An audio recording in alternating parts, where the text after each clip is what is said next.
program that I decided to research for this project is a program that was developed by the Crisis Prevention Institute.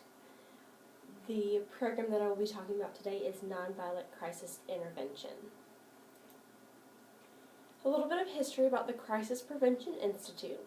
It was established in 1980 for human service professionals to address the need for training in safe, respectful, non-invasive methods for managing disruptive and assaultive behavior in a way that is compatible with staff's duty to provide the best possible care.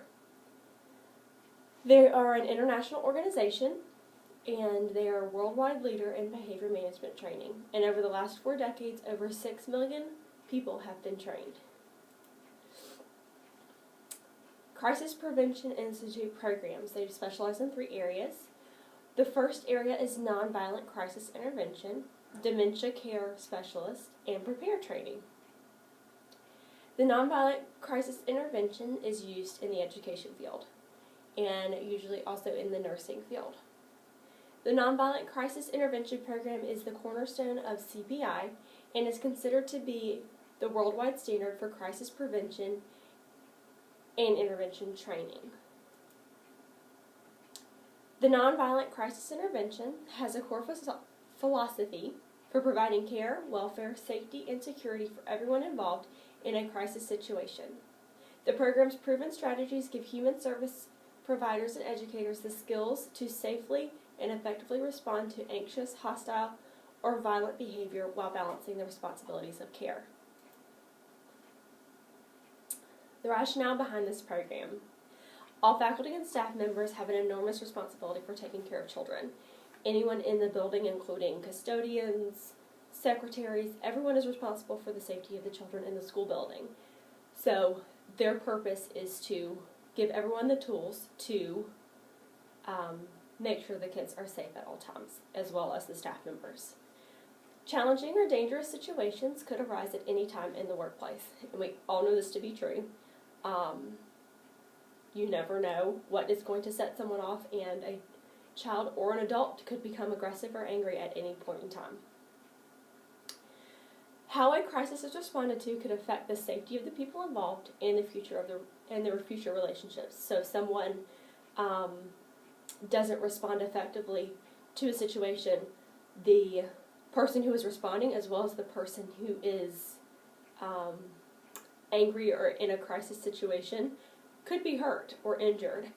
And the way that the person responds to a crisis could affect the relationship between, like, myself and a student, if a student is having a crisis. If I react negatively, our relationship may change.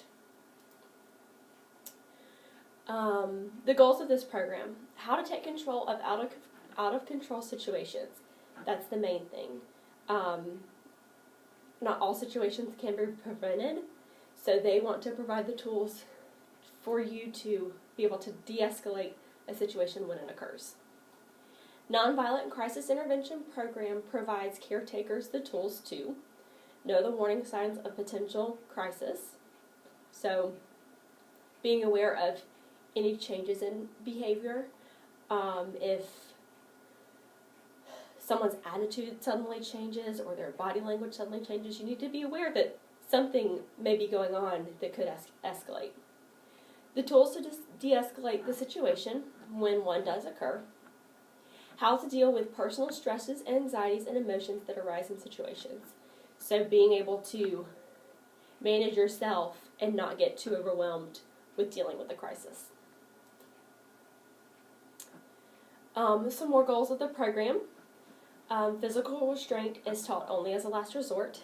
I didn't find a ton of information on the physical restraint part because they focus more on preventing situations and de-escalating ones that do occur with verbal cues. The program focuses on preventing disruptive behavior by communicating with individuals respectfully and with concern for their well-being. So you have to react to a situation in the proper way. This focus of this program is great for education because we deal with disruptive behaviors every day. They may not be behaviors where someone is getting violent or out of control. But we deal with students who are disruptive on a daily basis, and learning how to respectfully respond to those behaviors is what this program is about. Okay, the program has 7 different components. Number 1, encouraging and promoting courteous interactions. This one is closely tied to PBIS in that they want you to create a positive work environment for the staff and the students.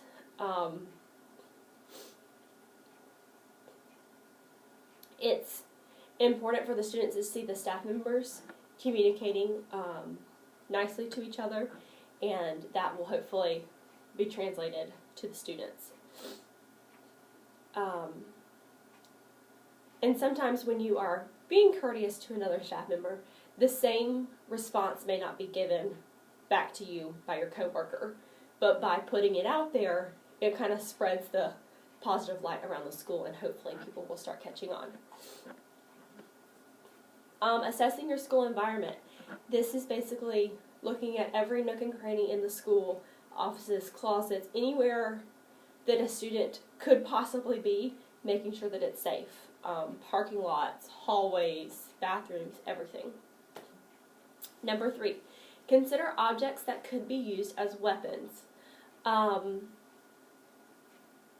They talked about things that you would never consider being used as weapons, like food trays in the cafeteria, a binder in the classroom, a broom that they could have taken out of the custodian closet, or anything could really be turned into a weapon.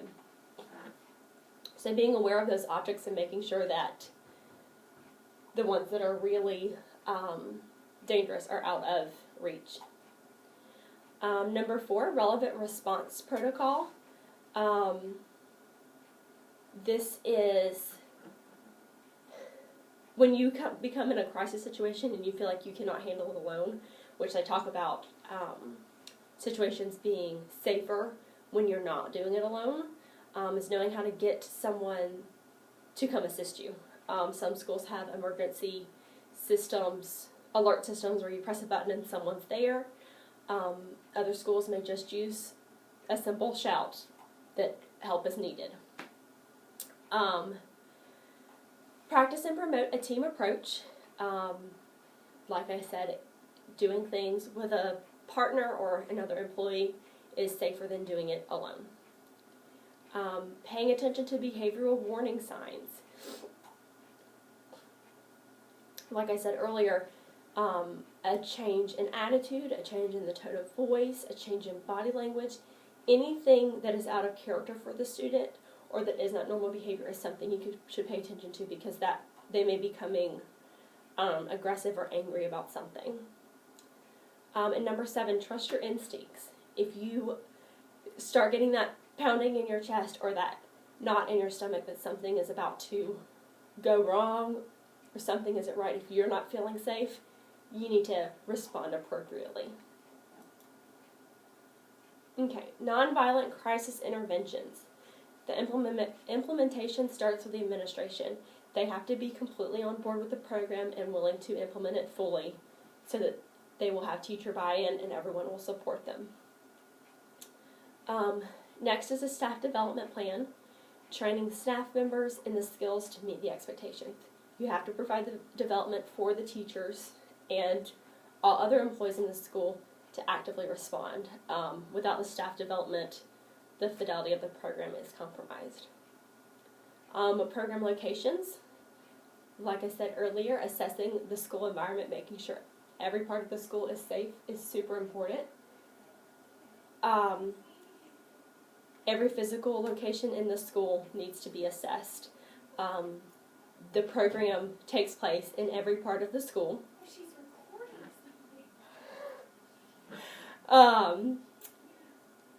And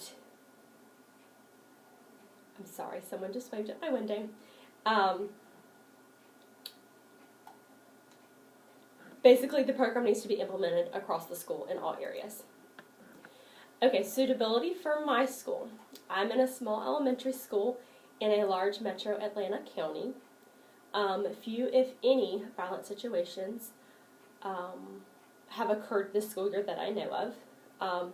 But most teachers do have at least one child in their classroom that are constant distractions for everyone, and they are constantly dealing with problem behavior, particularly out of maybe one or two students in their classroom. Through this program, I think it would give us more tools to prevent situations like this happening, and when they do happen, being able to take control of it. Factors needed for implementation.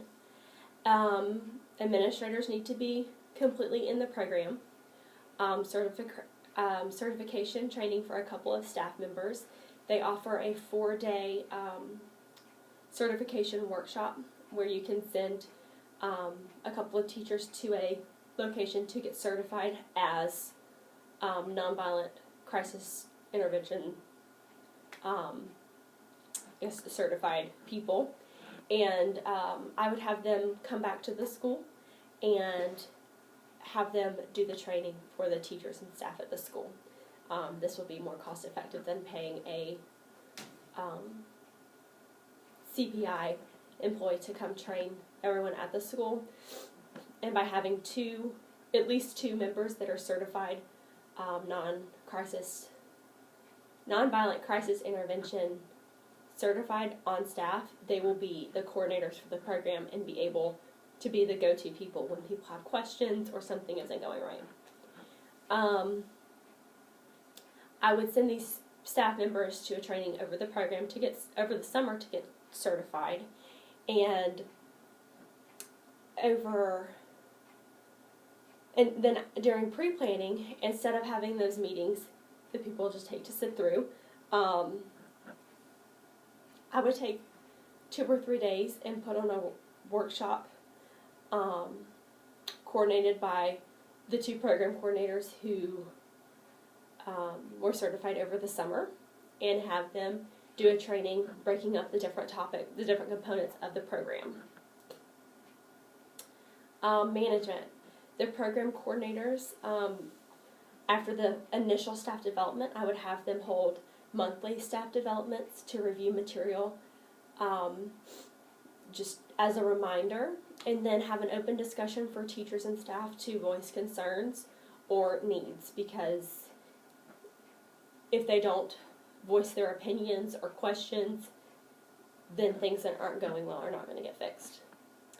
And then also monthly, I would have the program coordinators make rounds in every area of the school to make sure that the building is safe and that any objects that could be used as weapons are brought to the staff's attention. Just making a quick walkthrough through all of the classrooms, any locations that students could be. Assessing the program results. If I were assessing the program in my school, I would look at the number of office referrals after the implementation of the program.